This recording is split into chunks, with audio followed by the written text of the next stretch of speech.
Ladies and gentlemen, thank you and welcome for checking out the second episode of the K's Corner podcast, an NFL and professional wrestling podcast hosted by me, Kyle Eller. This week we're going to recap all of the big week one of the preseason, all the news, injuries, updates, scores, stats, all the fun stuff. And we're going to dive into some fantasy football updates as well, keep everybody posted. But we're also going to dive into professional wrestling just like we do each and every single week. And for my wrestling fans only, those of you that, don't care about football, they don't care about the old pigskin, you guys can go ahead and fast forward to this time right here. Yeah, once again, radio listeners, I've gotten good at this editing thing. I've got time posted right here that they can click into. So, fast forward to that if you just want nothing but wrestling talk. But for everybody else that's here for football talk, stay tuned. We're going to dive right into week one from the preseason. All right, NFL fans, without further ado, we're going to dive right into a recap of each game this week from what happened in preseason. Give you a little bit notes of my opinions, things that look good, things that didn't, some players to look out for. So we're going to fly through these recaps real quick. Starting in New England, where the Patriots beat the football team 22-13. Little news and notes from this game. We had a rookie, I'm going to botch this first name, but Ramondre Stevenson broke a 91-yard touchdown run. That was pretty impressive. The highlight of this game for me, though, because I was actually watching this game on TV, Cam Newton was sacked by Chase Young, and Chase Young just absolutely destroyed the poor Patriots left tackle. He was fumbled on the play. Thankfully, Cam was okay. And take away that sack, Cam looked okay. He looked kind of like he knew more of the offense. It's hard to tell when he only had one or two series. And then Mac Jones, to that same nature, he looked smooth as well. He looked like he had control of the playbook. He looked like everything he was supposed to look like. He was against a number two defense still, not the number two defense, but, second stringers, third stringers, things like that in Washington. So pump the brakes a little bit back on the Mac Jones hype. But, moving on, we're going to Philly where the Steelers beat the Eagles 24-16. Huge moment in this game. Jalen Hurts steps back, drops back, throws a deep ball, just missed Quez Watkins down the seam. He would have been gone for at least, I think it was an 80-yard touchdown pass. But later in the game, that same guy, Quez Watkins, did catch a 79-yard touchdown, and it was pretty impressive. Something else that was rather impressive in this game was Dwayne Haskins, actually, for the Steelers. 16-22, 161 and a touchdown, but most importantly, no interceptions. Dwayne Haskins is still young, he still has potential, and he has all the ability in the world. If he's motivated, I think Mike Tomlin could pull out some great things from Dwayne Haskins in the future. But again, it's early. Don't get too high on the preseason hype. Much like I said, pump the brakes on Mac Jones, I'm going to pump my own brakes on Dwayne Haskins. But it is something to look forward to. We had the Titans destroying the Falcons 23-3. And this game, there wasn't a whole lot to talk about. The Falcons have a young quarterback on their rosters, Felipe Franks. I mean, the kid can run. He doesn't throw real well. He's less than 50% completion percentage. But he did run well. He had 4 carries for 75 yards. He broke one run. I think it was at least a 30-yarder. I don't have the actual stats on me. But something else notes in this game, the Titans have a backup running back. He was a rookie last year, Darrington Evans. Now, to my friends, my inner circle, some of you know this, I was high on Darrington Evans last year. Dynasty formats especially. I mean, we'll talk fantasy football last year, but I was high on this guy. Pick up this guy. No, he will not play all that often if King Henry is healthy. But if, and this is a big if, and I don't wish any news, anything bad upon Derrick Henry. If Darrington Evans is, and I apologize on the pronunciation for that because I know I'm botching that. But if Evans gets more consistent touches, this kid is uberly talented. I mean, this kid will put up strong running back 2, if not top-end running back 1 numbers. I think Evans is great. He did flash a 15-yard run in this game. Check it out as well. See what I'm talking about. Then we had the Bills beating the Lions by 1 point. I believe this game was in Detroit. We had Devin Singletary, who looks better than Matt Breida in their little backfield battle there, matchup for Buffalo. And the Lions are just, they're kind of a mess. They're a restart. Everything there is new. Jared Goff was out there. I mean, he's Jared Goff. I think he's a very consistent quarterback. He's the best version of Teddy Bridgewater that I could possibly think of. Just a consistent, not flashy, dump off quarterback. Nothing real special. But, we'll see what happens. A player to take note of in this game, though, was the Detroit Lions receiver Tom Kennedy. He had 6 targets in this game, which means he was at least getting open enough for quarterbacks to throw him. Interesting story to follow. We'll see if that kid makes the team. Going down in Arizona, we had the Cardinals defeating the Cowboys 19-16. Neither one of the teams had their starting quarterback playing. Again, not a whole lot of news and notes from this game. Nothing major that happened.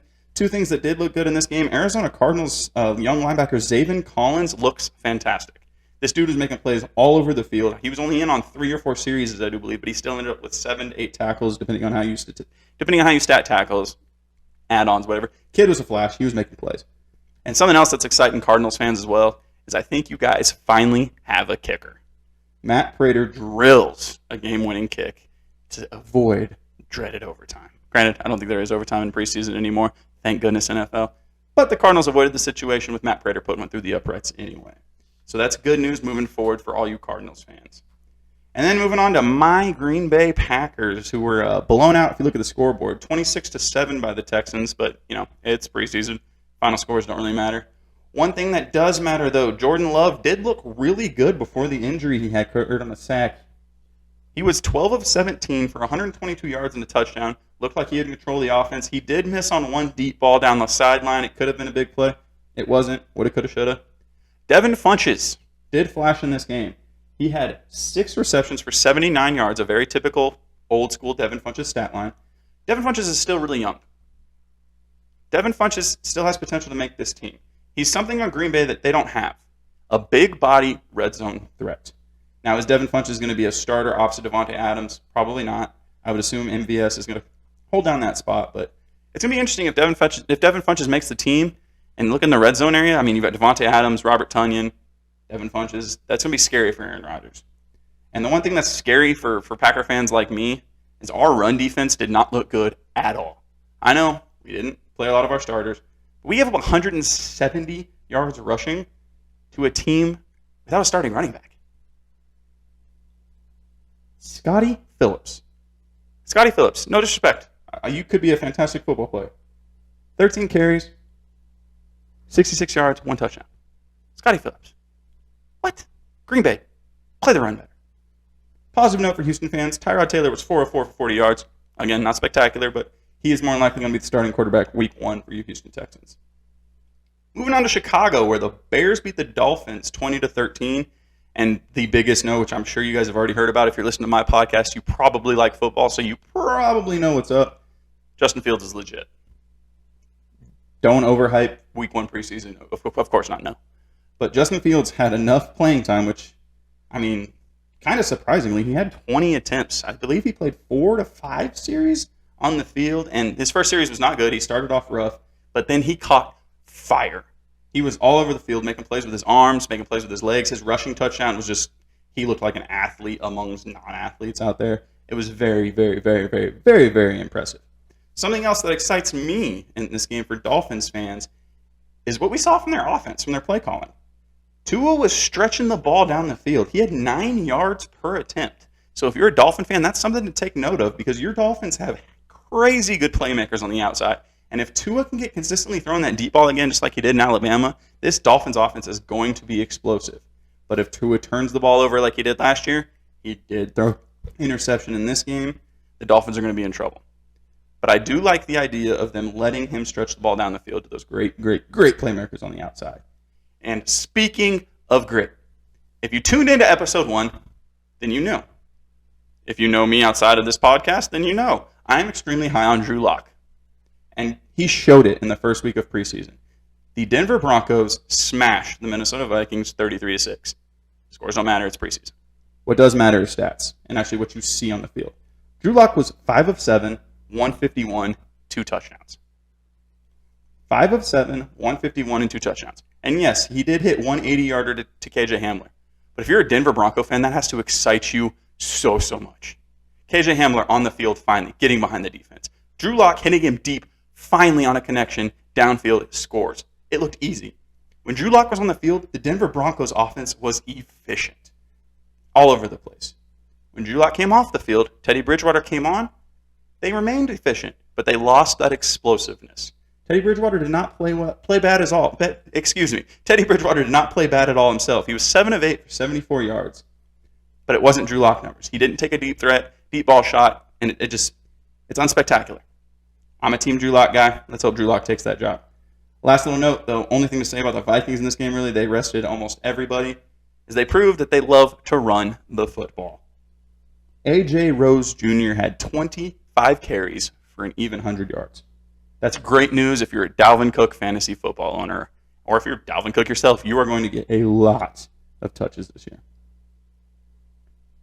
Next game, we had the Cleveland Browns defeating the Jacksonville Jaguars 23-13. This was Trevor Lawrence's debut, and he showed why he is the number one pick.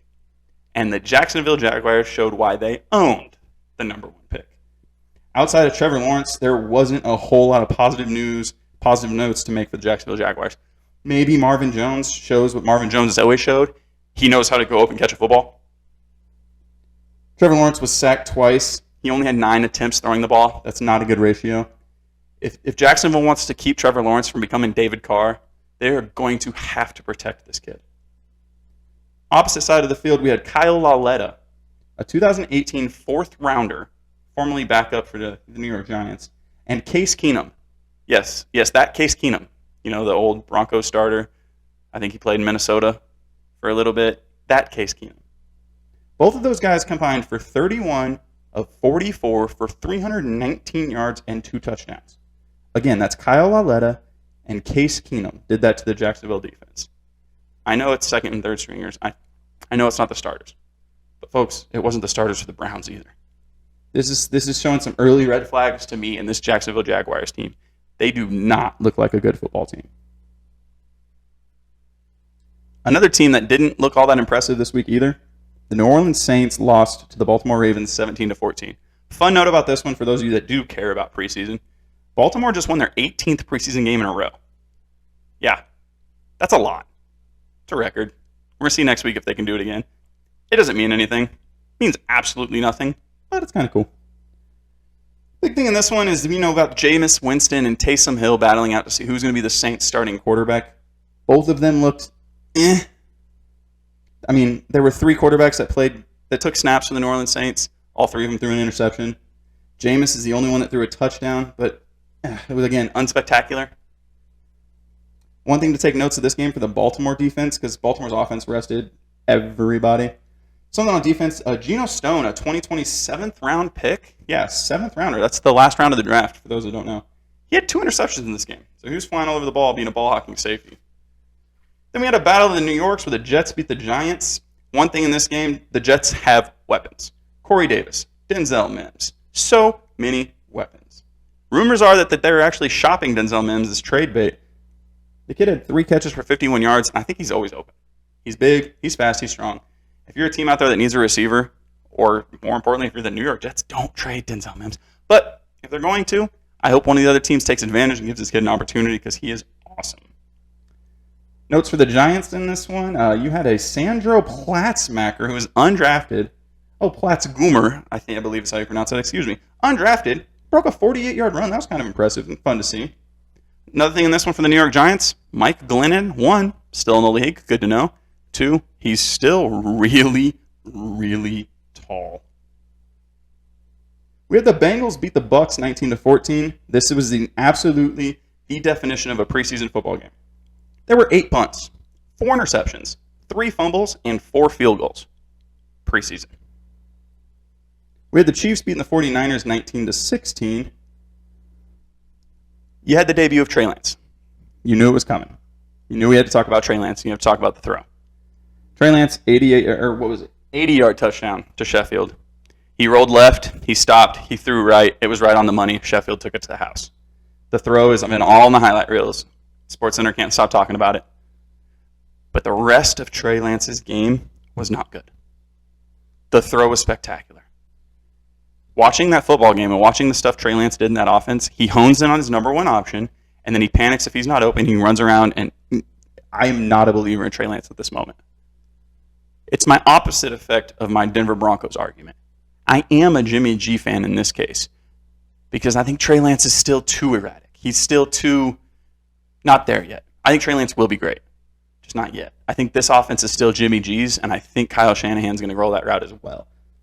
But you can't deny how the spectacular ability that resides within Trey Lance. That throw was amazing. There's maybe 3 other quarterbacks in the league that can make that throw. So it was really fun to see.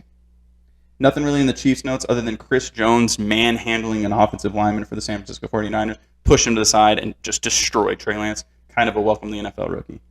Other than that, no real notes from the Chiefs here. Moving on to Las Vegas. Yeah, I almost said Oakland. I'll admit it. But Las Vegas, the Raiders smashed the Seahawks 20-7. This is just quickly defined as the Nathan Peterman Bowl. I think the only one that would be excited to sit down and watch Nathan Peterman throw 39 times is John Gruden. Zay Jones and Keelan Doss, 2 wide receivers for the Oakland Raiders. I knew it. I knew I'd do it. For the Vegas Raiders, looked good. The Raiders are deep at receiver. Henry Ruggs, John Brown, Hunter Renfrow, Brian Edwards, Willie Snead, Zay Jones, and Keelan Doss. One of those, maybe 2 of those, will not be on their roster come the start of the season. Those Guys should be rostered in the NFL, I believe. They are fantastic talents. They deserve opportunities. It's going to be interesting to see how that shakes out in Vegas. Seahawks played absolutely nobody. No news and notes. No major anything going on for this game. Then going on to LA with the LA Bowl. Chargers beat the Rams 13-6. Biggest thing about this one is SoFi Stadium had fans in it for the first time. There were 70,000 people preseason week 1. 70,000 people watching preseason football with alcohol in the times that we live in lead to fans fighting. And it happened. Fans fighting were the news and notes of this game. Keep your cool out there, fans. There's no need to start fights in a football game. Everybody's there for entertainment. Enjoy yourselves. Have a good time. The only thing that I took from this game other than that was Brandon Staley, brand new head coach for the LA Chargers. The first drive in his coaching career, 21 plays, right down the field, right down the throat of the Rams defense, but it ended in a field goal. No Justin Herbert, so maybe when they're in the actual regular season, they can keep that same pace up and cap it off with a touchdown. But 21 plays to open the game for the LA Chargers.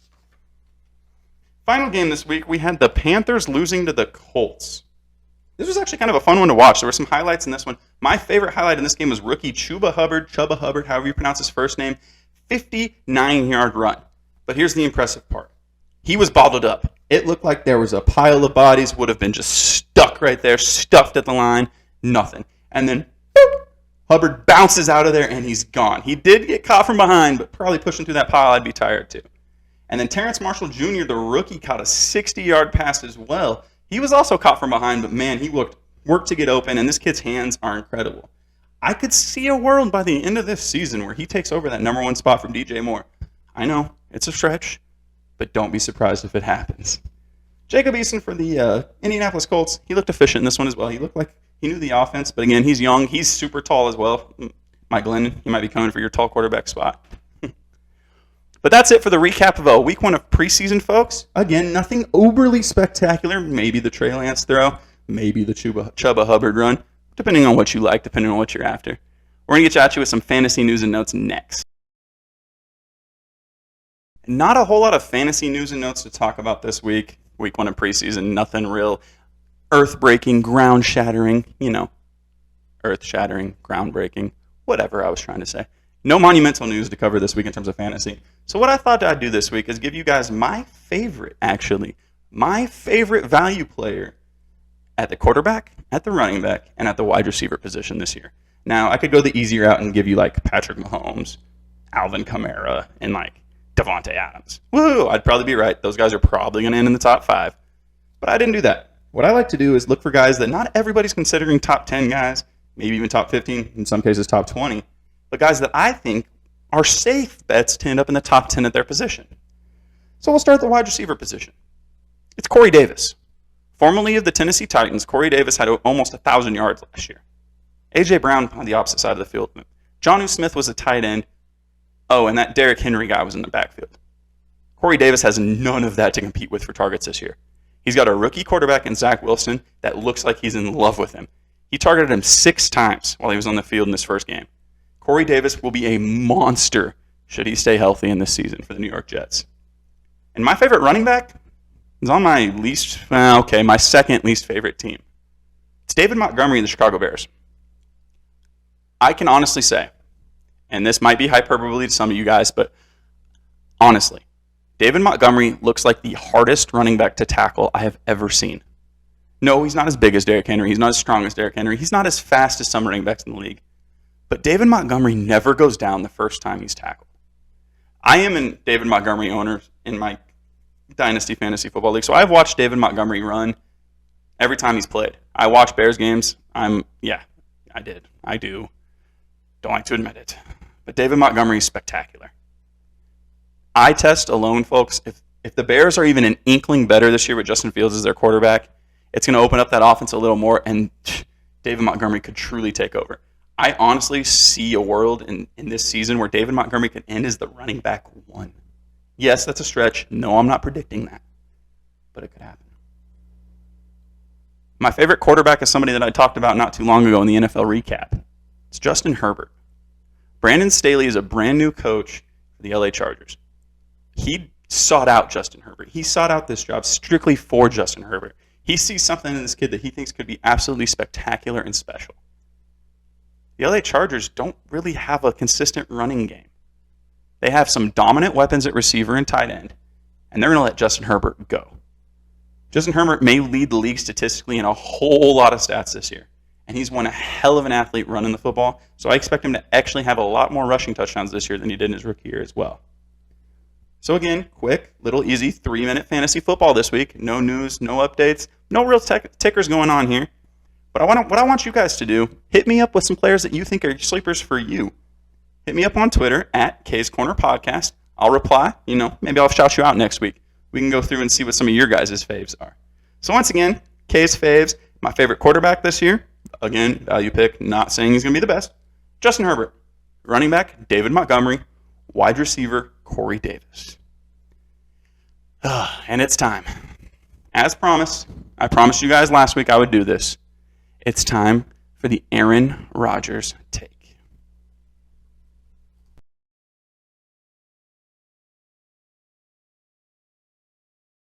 All right, so we're here. I promised I'd do it. I promised I'd let the world in on my Aaron Rodgers take. It's been a long, long offseason for Packer fans. It's been a long offseason for anybody who's really cared to pay attention to the situation. But my opinion of Aaron Rodgers and how I feel about Aaron Rodgers goes back to when we drafted him. Aaron Rodgers was projected to be the number 1 overall pick over Alex Smith. The San Francisco 49ers took Alex Smith. I don't know. The reasons are out there, I'm sure. I've never cared to look him up. I'm not a Niners fan. Alex Smith had a great career. Aaron Rodgers has obviously had a great career. He fell all the way down. He comes into Green Bay with a big old chip on his shoulder. 26th pick, I do believe, off the top of my head. I did not look that up in my research, but, we'll see if I'm right. I'll check that on the stats right here. But when he rolled into Green Bay, we had a Hall of Famer. We had, in my opinion, the greatest Packer to ever play. The reason why I'm a Packer fan. So, yes, I am a little biased. Brett Favre was Green Bay's quarterback. We were coming off a fairly decent season. Green Bay was in the playoffs. But Favre had flirted with retirement, 7,000 times by this point. So I don't blame Green Bay for trying to move on and draft a quarterback. It wasn't the first time. We've drafted Aaron Brooks, who started some games in New Orleans Saints. We drafted Matt Hasselbeck, playoff quarterback for the Seattle Seahawks. Famously, we want the ball, we're going to score, and then threw a pick 6 to Al Harris down the sideline. Green Bay wins. Yay! But needless to say, Aaron Rodgers was not necessarily the first quarterback picked to succeed Brett Favre. But he was the latest, and he came in with a big chip on his shoulder. And he sat. And he sat. And he sat. And then it wasn't his turn to sit anymore, or so he thought. All offseason, Favre retired. Aaron Rodgers is his offense. You guys know the drama. Favre decides to come back. Green Bay moved on. They said, nope, we moved on. We committed to the young kid. Sorry, Brett. They shipped Brett to New York, who then flounders, messing around with photographers or medias or whatever he did in New York. Then he gets sent to Minnesota, has statistically the greatest year of his life, almost wins the Vikings a Super Bowl, almost breaks my heart, makes me cry. Yeah, that's what happened with Brett Favre. This story is not about Brett Favre, it's about Aaron Rodgers. Aaron Rodgers was in that exact position that Jordan Love is in now. He did not ask Green Bay to pick him. They did. Jordan Love did not ask Green Bay to pick them, but they did. All of a sudden, Aaron Rodgers has all of these issues that he wants to hear out, that he wants to express, all these opinions he wants to give. He comes back in his press conference and he mentions all of these names, issues why he was mad of players that were on their way out. And sorry for rambling here. It's something I care about deeply, and it's something I'm a little bit pulled on. I'm not sure which one I lean more to. He comes back. He drops a list of names of players that were not treated well on their way out. Names like John Kuhn, names like Jordy Nelson, Charles Woodson, Micah Hyde, Casey Hayward, Randall Cobb, Donald Driver. Players that Green Bay let go would go on in their career would flounder, if not end. Jake Kummerow is one of those names. Of those names listed by Aaron Rodgers, only 3 had any sort of success. Oh, my fault. Clay Matthews was also mentioned. Only 3 had success after leaving Green Bay. Casey Hayward did great things for the Chargers. I believe he made a Pro Bowl, if not 2. Micah Hyde is a cornerstone and a captain for that Buffalo Bills defense currently, one of the best defenses in the league. So yes, those 2 guys, mistakes by the general managing staff. But I don't know the details. I don't know the salary cap implications. I'm not sure we could afford to keep those guys. But needless to say, yes, it would have been nice to see them in Green Bay. But everybody else Aaron Rodgers mentioned seemed to just be kind of Aaron's boys. They never really did anything anywhere else. And the number one guy that makes me think this is more just about Aaron having his boys around, which I'm not knocking. I mean, I like to have my boys around in business too. Everybody likes to work with their friends. But from a business and a fan perspective, the cut that made the most sense, that seemed to piss Aaron Rodgers off the most, Jake Kummerow. Now, Jake Kummerow was a late-round draft pick or an undrafted player, and he was always a training camp hero. He always flashed in training camp. 2-3 years straight, highlights of Jake Kummerow making plays in training camp. He'd never make the team. He'd make the practice squad. He'd hang out for a while. He'd come in. He'd make maybe 1 or 2 catches a year, filling in for guys that were hurt. That'd be it. That was Jake Kummerow. Jake Kummerow, once again, is surprising in training camp. He's doing a great time. This is last year. He's looking great on paper. Everything's happy. Aaron Rodgers loves him. He says he knows the offense. Green Bay cuts him. If Jake Kummerow was somebody to be upset about cutting, I would assume he would have cottoned on somewhere else, wouldn't he? So, Aaron, my issue isn't the fact that you want to be more involved. Of course you do. You're the star of the team. You're the face of the team. You're a fantastic quarterback. You're probably the most talented Green Bay Packer of all time. But your selection of, your reasoning of wanting to be involved, it really confuses me. It makes me think that you just want to have your friends around and not truly what's best for the team. Because from a general manager's perspective, from a business perspective, how can you not like the team on paper right now? On paper, there's not a hole on Green Bay's roster. Green Bay is the most stacked place Aaron Rodgers could be right now. Why he's not happy, it blows my mind. But then again, I'm not Aaron Rodgers. I don't know the personal side of things. We don't know conversations that I've had behind private doors. I know those things seem to dig at people more than others. But my point being, let's give the GM some credit for once. Good job, Brian. And with that, that's going to wrap up our NFL discussion for this week. Thank you guys for tuning in. If those of you that were only here for the NFL, you guys can check out now. And I thank you so much for tuning in. Please follow, like, subscribe, comment, all that jazz. Hit me up on Twitter at K's Corner Podcast. You know what to do. I'll interact with you right back. I'll shout you out on next week's episode. Thank you for checking it out. For all my wrestling fans, what do you say we dive into the number one company in the world? Let's dive into WWE. We're going to start with a Raw recap this week. Let you in on my opinions, what I think, what happened, what I think's, got some potential, and what doesn't. I've never been one to shy away from my opinion, so let's dive right in, all right? Monday Night Raw this week kicked off with the Viper himself, Randall Keith Orton, returning. That's a good little promo segment. We had Matt Riddle out there. We had AJ Styles out there. We had Omos out there. Basically, this segment ended teasing a main event for the night, Randy Orton versus AJ Styles. When I was watching this, I was geeked. I was so excited. Randy Orton versus AJ Styles has potential to tear the house down. So needless to say, I was pumped. Great start to Monday Night Raw. Then we cut to a Baron Corbin promo. He's out there. He's, again, doing what he's doing, begging for money. I do like the gimmick. It's something different. Out there claiming he needs $100,000 to pay off everything.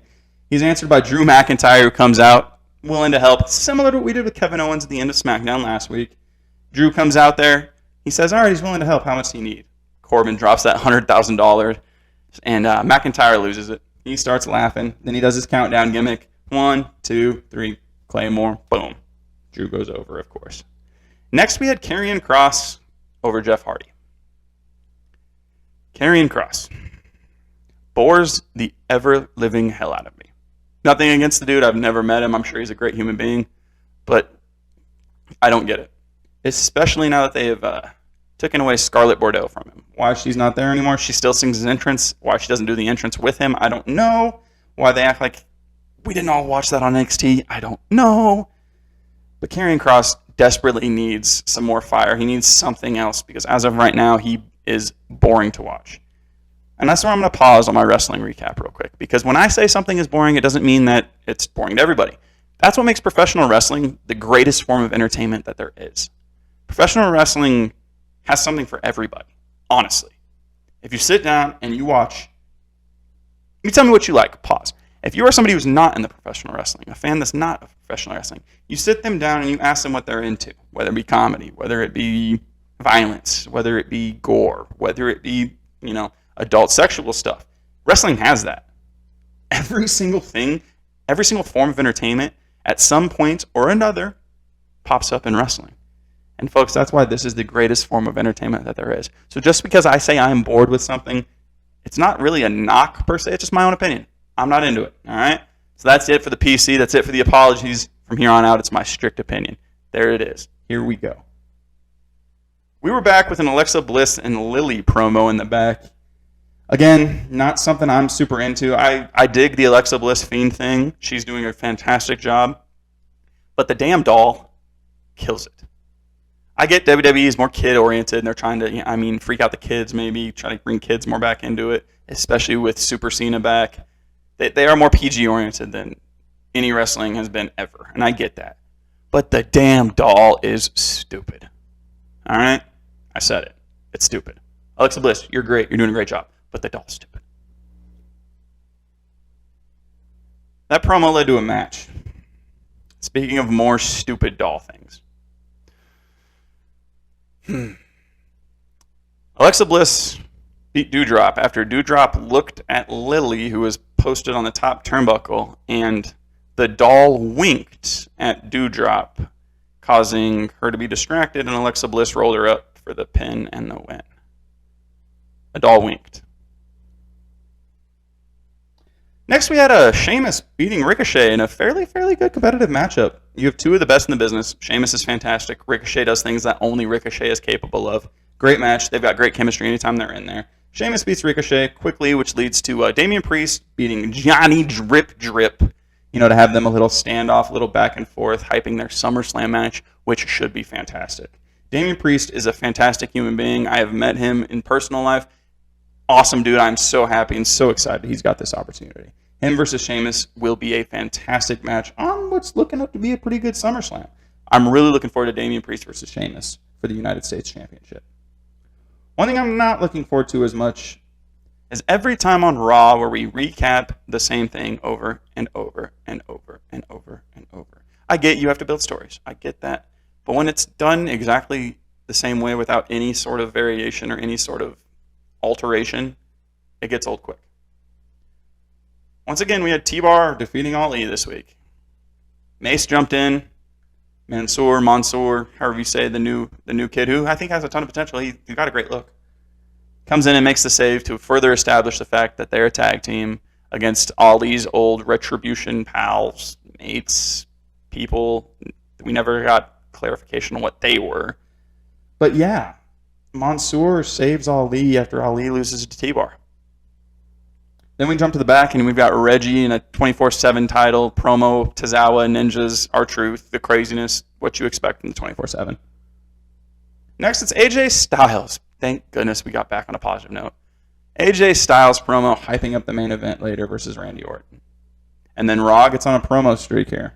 We jump to a Bobby Lashley, the almighty champion, the almighty WWE champion, Bobby Lashley. And he's promo trying to hype his match against, Goldberg. Bobby Lashley is doing great. The almighty WWE champion is the greatest thing Bobby Lashley has ever done in his career. Yes, it's even better than Headband Bobby. And I love me some TNA Headband Bobby. But Lashley's on the ride of his life right now. I'm not interested in his match with Goldberg. Bobby Lashley versus Goldberg, to me, is the watered-down version of what we already saw last year or 2 years ago when Goldberg came back. We've seen this already. Goldberg doesn't offer a whole lot of value to the product, in my opinion, anymore. But then again, the pop, the kids, the merch, I'm sure he's moving so much money. But this is the kind of stuff that loses the demographic ratings. We're not here to see Goldberg anymore, folks. please, please, please, please, please. Goldberg, you're fantastic. I thank you for everything you've ever done in the business. Those of you that know me know my personal story about Goldberg, and I wouldn't be in wrestling without Bill Goldberg. We'll dive into that next week. Tease, Bill Goldberg story, next week. But he doesn't need to be main eventing SummerSlam anymore. Bobby Lashley hopefully will retain, and hopefully Goldberg goes on to fulfilling his Legends contract and doing pop-up appearances, but not wrestling for the WWE Championship on the second biggest pay-per-view of the year. I'm hoping. Once again, we are still promo happy with the next segment. We get Rhea Ripley and Nikki ASH promo backstage, hyping their match. And this is one that makes me question something and what my biggest issue with Raw has been lately. Raw seems to think that we don't watch anything else other than Raw. Raw seems to think that NXT never existed. Raw seems to think that we don't have memory spans longer than 3 weeks. Rhea Ripley asked Nikki ASH if she has a dark side. Better yet, she wondered if Nikki has a dark side. Nikki's whole career prior to Nikki ASH was crazy Nikki Cross. Sanity, ring a bell, anybody? You guys literally... I don't know. I can't explain this one. That one definitely... If you can explain it to me, somebody please let me know, because I'm lost on that one. And then, of course, in their actual match, Nikki would go over because Charlotte Flair would distract, and the segment would end with Charlotte Flair on top. Take that as you will. One thing I am super excited about, super excited about, is a little quick vignette that happened right before the main event on Raw. Elias. Formerly Elias Sampson. Elias throws his guitar into a fire and says, quote, WWE used to stand for Walk with Elias. But now, Elias is dead.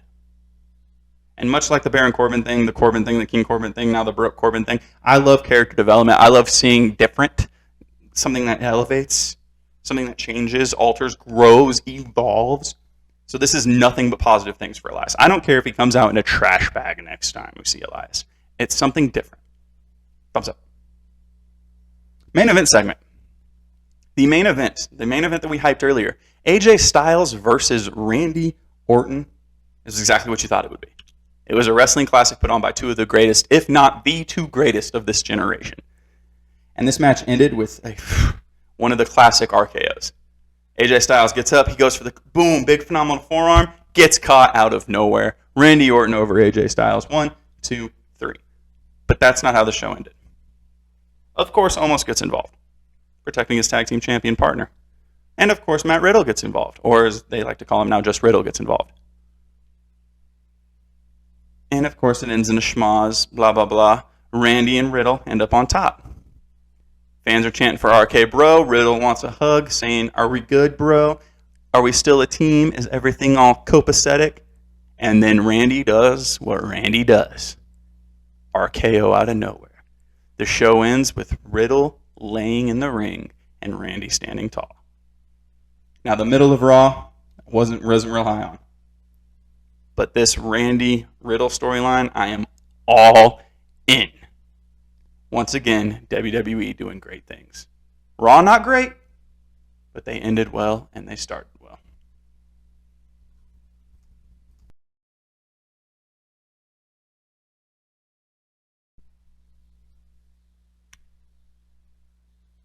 And seeing as WWE doesn't really treat NXT like it really matters in terms of Raw and SmackDown booking, I'm just going to fly through NXT and super big things that happened here. The two things I really want to talk about with NXT that I think is just, it's spectacular. This Imperium and MSK feud, the tag team championships. There was a video package that was put off towards the middle part of the show in NXT. It starts with Imperium cutting a promo. Very, elegant and classy and very much Imperium. Very stand-up and proper. And then it like, switches straight into the MSK route, and they put the champs over huge. That promo got me so hyped for this match. And that leads into the second thing that I want to talk about in NXT. Rewind a couple weeks ago in NXT, it's announced that it's going to be Dragunov versus Walter for the NXT UK title at TakeOver 36. fantastic news. Their first match was an absolute just beat the living piss out of each other. Those of you that are old school wrestling fans and like just physical matches, if you haven't seen Dragunov versus Walter 1, do yourself a favor, look that up right now, and then tweet me how you reacted to it, saying you're welcome, because that match is fantastic. So when I found out that they were going to be wrestling again, I was already hyped. Then I saw their hype video, and holy shit, yes, there's my one. What a video package. I haven't been this hyped for a match with two guys that I don't really follow in forever. I don't watch NXT UK weekly. I'll watch it if it's something spectacular. I tend to watch for Pete Dunne. I'm a Pete Dunne fan. But this Walter Dragunov thing, I am all in. And this week, Dragunov fought Pete Dunne. Speaking of Pete Dunne. They beat the piss out of each other. And this show ends such in a hyped way. Pete Dunne defeats Dragunov due to a Walter distraction in their main event match. Walter comes in, and those of you who don't know Walter's undefeated. Walter is the most dominant champion in modern day history. Walter's reign compares to the likes of Bruno Sammartino, to the likes of Bob Backlund. Even those more modern fans, you younger fans, the dominant reign CM Punk had in the summer of Punk. This reign that Walter's on right now is even more dominant than that because of the physical presence that Walter is himself. He doesn't just beat people, he breaks people. Walter is a just physical, old school, bar fight, knock your face in, punch your teeth down your throat type of guy. And Dragunov is a dude that's going to take that punishment and smile. I am so excited for this match. The show ended with Dragunov finally fighting off Walter. And for the first time, Walter showing a hint of weakness. Dragunov put his hands on Walter's belt and held the belt high to end the show. Amazing finish. NXT, bravo. The show overall was pretty great. If you like just good wrestling shows, go check it out. Again, we're not going to dive into everything with NXT because we need to talk about the number one wrestling show on TV to this day, as of right now, in my humble opinion, WWE SmackDown, as Mr. McAfee likes to call it, who is quickly becoming the best commentator in wrestling. Corey Graves still has a spot, but McAfee, you're doing a great job. SmackDown opened with the John Cena and Roman Reigns promo. John Cena and Roman Reigns. The last time, the original feud they had, I don't know the year. I'm going to look it up, and I'm going to put it right here. Yeah, that year, when they had their original feud, John Cena destroyed Roman Reigns on the mic. It wasn't good. It wasn't close. It made Roman not look like he was on Cena's level. Fast forward to where we are now, present day, and I think Roman Reigns is doing the same thing to John Cena. John Cena is one of the greatest stickmen of all time. And that's a segue to next week where I'm going to give you my first GOAT list, my first Rushmore list. We're going to talk about the best promo guys of all time next week. But John Cena is one of those guys. He's one of the best on the mic ever. But Roman Reigns, this go-round, seems to be throwing Cena kind of off his shtick. And I don't know, maybe that's what they're going for. Maybe they want Cena to show that little bit of vulnerability on the mic. But this is the best Roman promo I've ever seen.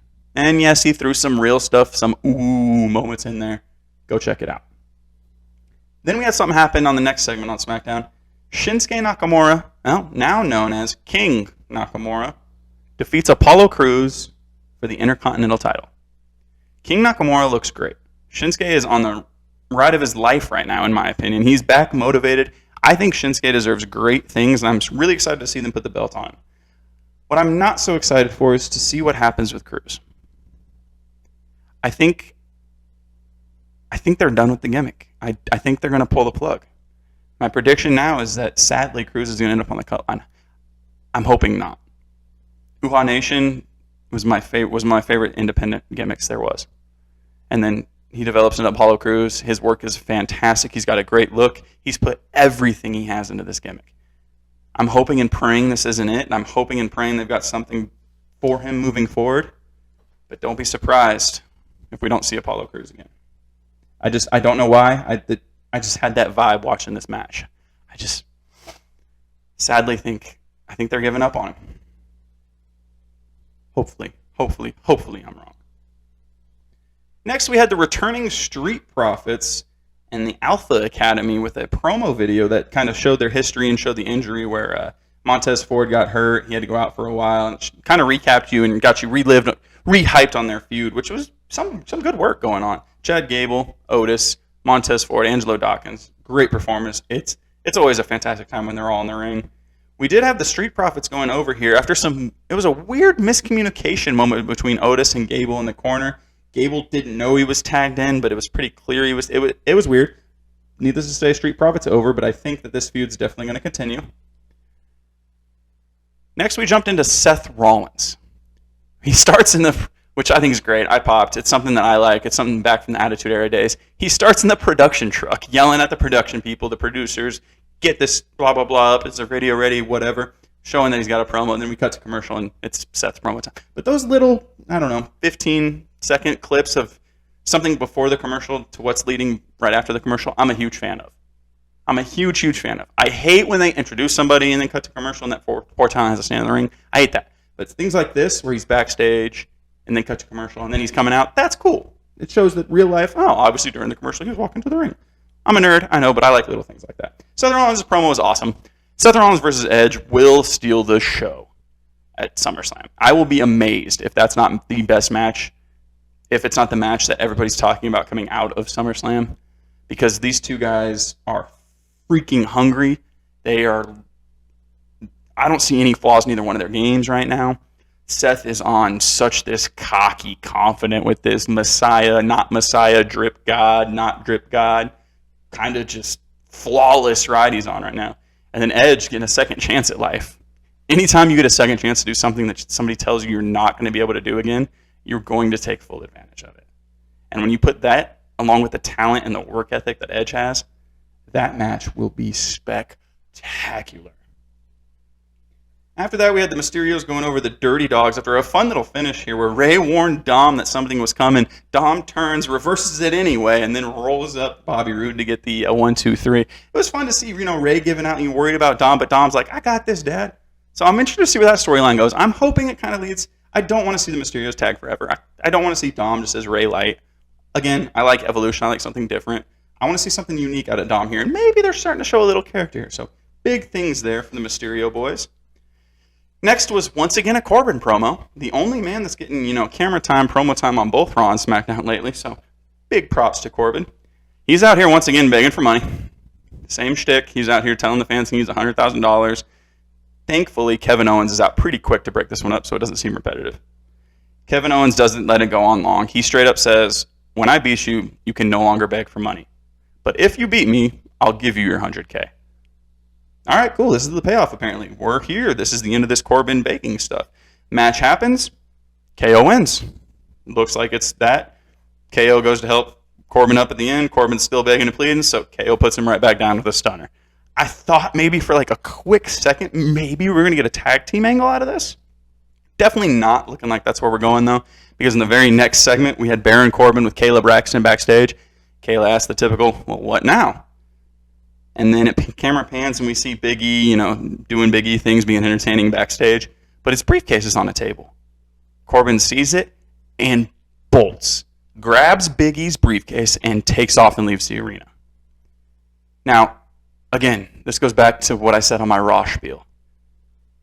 This is my biggest pet peeve with WWE. They act like we have short-term memory. Do we not remember the stolen briefcase gimmick last year with Miz and Otis and Morrison? Guys, this is I'm very entertained by this if I didn't just see it. So hopefully we don't draw this out. Hopefully it doesn't turn into a whole lawyer and legal team like we did last year, because we did that last year. SmackDown did close on a somewhat confusing note as well. We had Bianca Belair and Sasha out there to do their contract signing or their face-to-face or whatever they're calling it. It was a lot of the typical, Bianca talking, Sasha talking, Sonya talking. Okay, we're going to fight now. Bianca's getting the one-up, it seems, like on Sasha Banks. And then Zelina Vega and Carmella come to the actual assistance of Sasha Banks. And when I say she was getting the one-up on Sasha, I was meaning verbally. They did not lay hands on each other until the other two women approached the ring. And then it became all hell broke loose. The two women rush Bianca. Bianca reverses both of them, but then ends up getting backstabbed by Sasha, thrown on the table. And this is what killed me. She gets put in the bank statement, and Bianca taps out to end the show. You had your babyface champion, Bianca Belair, tap out to Sasha Banks to end the show. I don't think a babyface tapping out in a submission move is a great way to end the show, in my opinion. That's my only negative to say about SmackDown this week. I would have loved to see Bianca pass out instead, because I agree you need to look Sasha look strong.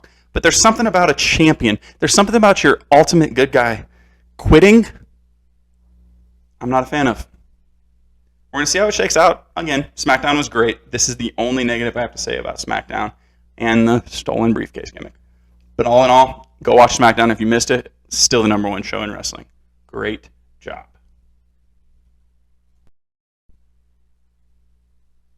And that's going to do it for our WWE talk this week. Again, I'm really excited with their cards moving forward. I'm assuming SummerSlam is going to be a fantastic show. I'm hyped. I'm going to watch it. I'm in tune to everything.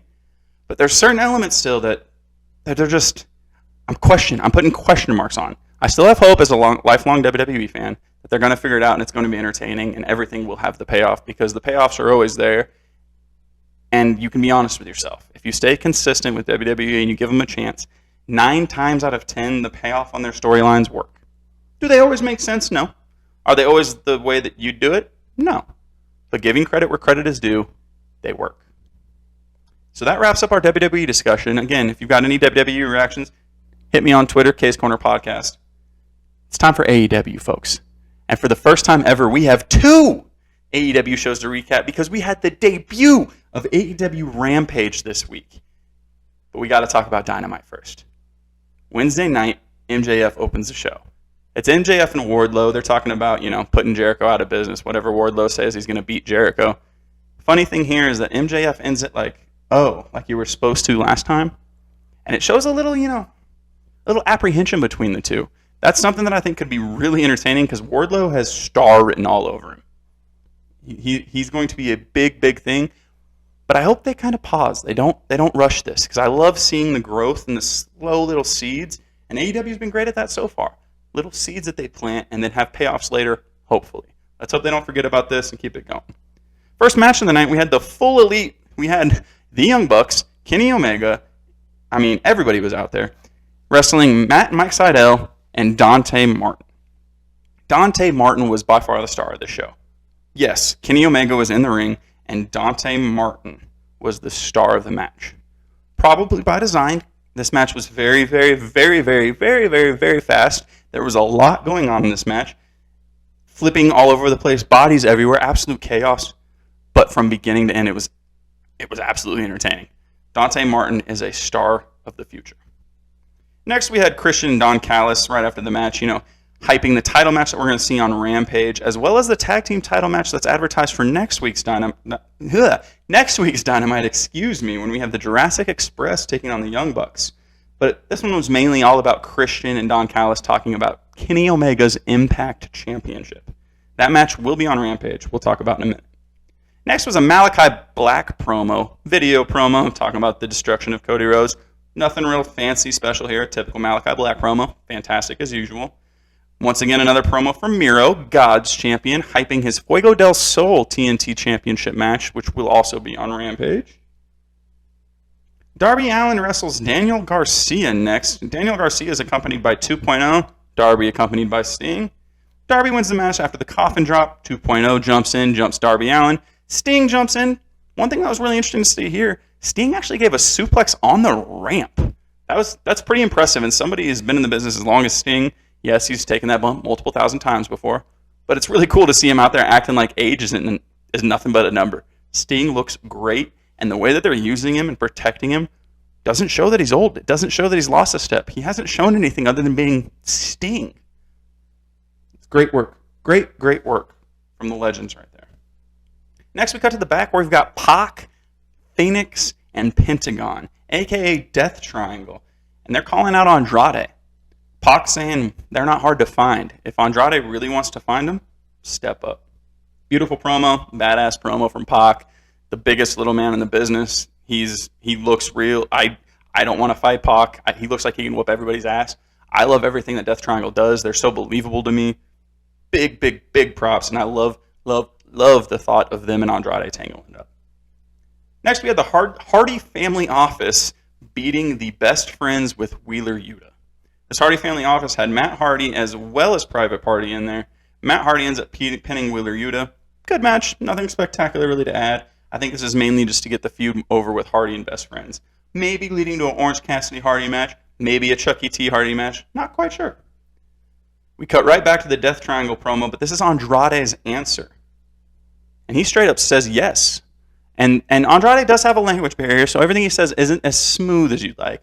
But the way it seemed like he was answering Pac's challenge, and we're going to get Andrade versus Pac at All Out. That is a pay-per-view match that I am extremely excited for. Next, we had another video promo, and this one's hyping one of the best tag team rivalries going on right now in wrestling. That's FTR versus Santana and Ortiz. This is deeply personal. This is evolving from the Inner Circle and the Pinnacle feud, for those of you that have stayed true to AEW. A nasty injury, to Cash Wheeler's arm. Obviously, he's off of TV. We have to do some video promos to keep it hot. I loved everything about this video. When they're healthy and this match can happen again, this is one match I would watch on repeat 1,000 times because the talent involved, and maybe it's the freedom. It doesn't seem repetitive when we have the same match over and over again because they do different things. Next, we had something that was a bit of a surprise to me. It was advertised Nyla Rose versus Chris Statlander. Chris Statlander is a very unique gimmick when it comes to women wrestling. I think, it hasn't been explained to me and I haven't done a whole lot of deep research. I think she's an alien. I believe that's the gimmick. I believe that's not even a gimmick. I think she's an alien. That's the character. And it was awesome to see her actually beat Nyla Rose this week. See, it's something that I love to see. New people that you don't expect to win matches. When this is advertised, I thought for sure it was going to be a squash the other way. I thought Nyla was absolutely going to run through Statlander. No big deal. Dominant Nyla Rose. Big badass. Woohoo. So to see Chris Statlander get the win here was very, very, very, very, very, very, very good to see. And something to take note of. Later, we had the Young Bucks backstage still doing their basketball gimmick, trying to make up for last week's weird missed shot at ringside. So they go up and go to do a layup. Then out of nowhere, Luchasaurus sends one flying into the third row like he's Dikembe Mutombo. Okay, they were backstage, so it wasn't in the third row, but he blocked the ever-living hell out of Matt Jackson's shot. It was funny. They called foul. Luchasaurus says that was all ball. Obviously hyping their tag team title match next week, which should be nothing but fun. Then we had a Red Velvet video promo hyping her and Britt Baker's title match that's going to close Rampage on Friday night. Nothing spectacular. Red Velvet's new gimmick is stirring it up. She's trying to get a tagline over. That's pretty cool. I mean, I'm hyped. I get it. I love to see new people. Red Velvet seems like a star. Speaking of stars, though, we cut to her opponent. Britt Baker is out for an in-ring promo. And for those of you that didn't know, this was taped in Pittsburgh. Well, live in Pittsburgh, a.k.a. Britsburg. Holy pop. Britt Baker is over. Over as in fans get overly excited when she comes out. And if you don't catch yourself doing the finger point, watching on YouTube for me right now, the DMD, then you're lying because yes, you do. Everybody does it. It's awesome. Another great promo. Really excited for her and Red Velvet's match on Rampage. After that, we get a Camille promo. NWA champion. This woman's massive. She's a true giant. I'm not sure how big she actually is. She's a presence. It was awesome to see NWA getting a little shout out there. Tony Schiavone's in the ring next, and we have QT Marshall out there along with Aaron Solowo. Not quite sure how to pronounce his last name. They're in the ring. All this was Tony Schiavone getting beat down, taking a bump, which led to Paul White, formerly known as The Big Show, coming out and giving the biggest chokeslam I've seen in forever. It's probably because Big Show's 7 feet tall, Paul White's 7 feet tall, and Aaron Solowo isn't. But holy chokeslam. It was insane. It was awesome. Nostalgia moment. Cool pop. Don't need a match from Paul White, but a chokeslam every now and then. Awesome. The main event of the evening is Chris Jericho versus Wardlow. The fourth stage of Jericho. Or stage of MJF. Stage of Jericho sounds better, though. And the predictable happens. Of course, Chris Jericho was going to win this match. There's no way they do this stages match without giving us Jericho versus MJF. So yes, it was predictable that Chris Jericho would win. And it was a bit flunky in the finish, per se. MJF gets thrown out, which obviously leads to Wardlow getting pissed off, which leads to Jericho winning. Cool. The match was good. Nothing spectacular, but nothing bad either. It was good. But what was great about this segment and how the show ended was MJF coming back to the ring. Shawn Spears coming to the ring. Sammy G coming to the ring. Chaos ensuing. Again, still dropping that pinnacle inner circle rivalry that has been the overarching feud since AEW has existed. But it ended with MJF making a stipulation for the last match. Next week, Jericho versus MJF will not be allowed to have anything Judas Effect related. He said Jericho can't use his finishing move, the Judas Effect. But even more than that, Jericho can't even come out to his own entrance music because it mentions Judas. And yes, that is corny as hell and super cheesy to everybody listening. And oh no, he can't come out to his entrance music. It shouldn't matter. It matters so much. If those of you that have watched Chris Jericho come out to Judas on AEW, the fans go bananas. They sing his entrance for him. And he can't help but just light up. You see it in his face. It's genuine human reaction. He's so happy. Like these fans are just singing his song. It's got to be the greatest feeling in the world. And we're not going to get that next week. MJF has banned that. I'm really excited to see what they do. I'm really excited for the match. I'm really excited for the payoff. And I'm really excited to talk about what happened on Rampage. And closing our AEW wrestling talk this week, we've got to talk about the debuting Rampage. The show started with Christian Cage versus Kenny Omega. They kicked off the show. The first match in AEW Rampage history was Christian Cage versus Kenny Omega for the Impact Championship. The only thing I'm going to say about this match is go watch it if you haven't. Christian Cage proves he still has it, and Kenny Omega proves he's, beyond a shadow of a doubt, the number one guy in AEW, if not the number one guy in professional wrestling. Yeah, I said it. It's getting there. We're getting close. Christian wins. Yeah, let that sit for a second. Christian pins Kenny Omega. Christian hit a kill switch on a chair. And no, not the old school, the chair's folded up, laying down in the middle of the ring, you land on it, kind of. The chair was sitting like this chair's sitting, like a chair you sit in. And Christian drove Kenny Omega's skull through this seated area of the chair. Kenny's skull hits, and he lays there. 1, 2, 3. New Impact champion, Christian Cage. I celebrated. It was fantastic to see. It was also cool to see Scott D'Amore in the ring hugging Christian. Obviously history, for those of you that know, Christian was once part of Impact, was formerly a champion. Good to see him with gold on his shoulder once again. After the match, after the commercial break, we come back, and Christian's celebrating in the back with Jurassic Express, also with Mark Henry. Pause. Issue with AEW.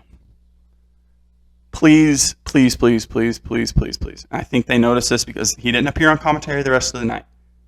But the only knock on the Christian Cage-Kenny Omega match was Mark Henry on commentary. Mark Henry is maybe the nicest dude in wrestling. I mean, he's up there with a handful of guys that I've never heard anybody say anything negative about. I would love the opportunity to meet Mark Henry one day.